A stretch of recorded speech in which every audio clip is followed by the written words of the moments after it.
这个故事如果你听起来不累，那么你的英语能力在美国日常生活是完全够用的。要持续提升英文，记得点击订阅按钮。我们开始吧。 That simple goodnight phrase you say without thinking. Sleep tight. It holds a secret. A physical piece of history you can almost touch. Centuries back, your bed would have been a wooden frame crisscrossed with ropes. Not for decoration. This web of rough, thick rope was the entire support system for a mattress often stuffed with scratchy straw or itchy wool. Comfort was a luxury. A good night's sleep depended entirely on the tension of those ropes. Think about the nightly ritual.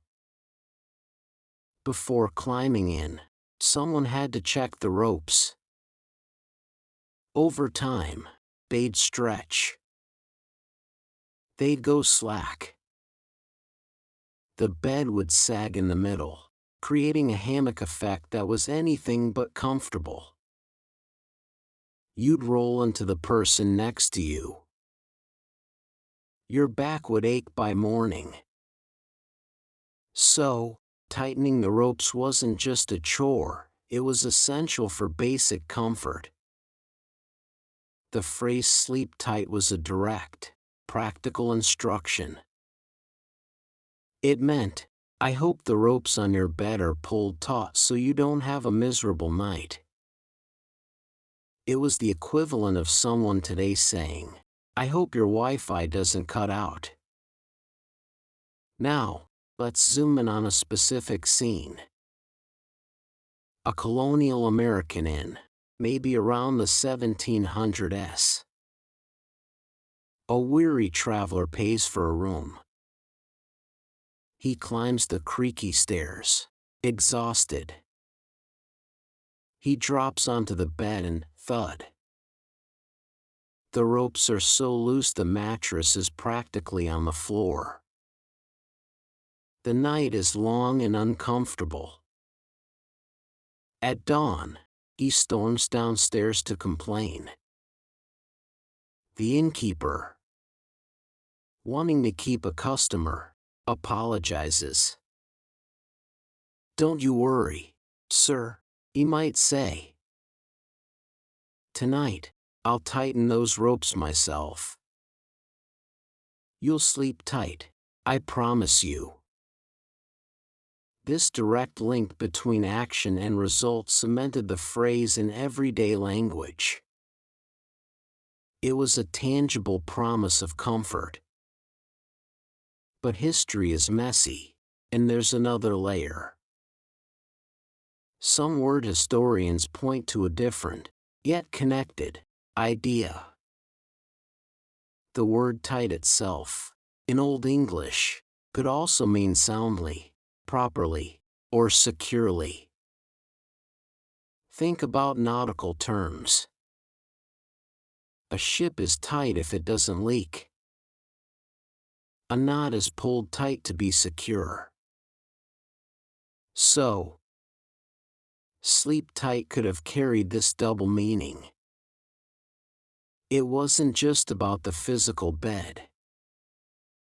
It was a wish for a sleep that was secure, sound, and undisturbed by troubles. A hope that you would be safe and protected through the vulnerable night. This deeper meaning probably helped the phrase survive long after rope beds became obsolete. Here's a twist that's often overlooked. The famous Diary of Samuel Pepys, written in the 1660s, mentions this problem directly. He wrote about the discomfort of his own bed, noting how the ropes needed constant attention. Where a prominent figure writes down a common annoyance, you know it's a real part of life. This wasn't just a problem for the poor, it affected everyone.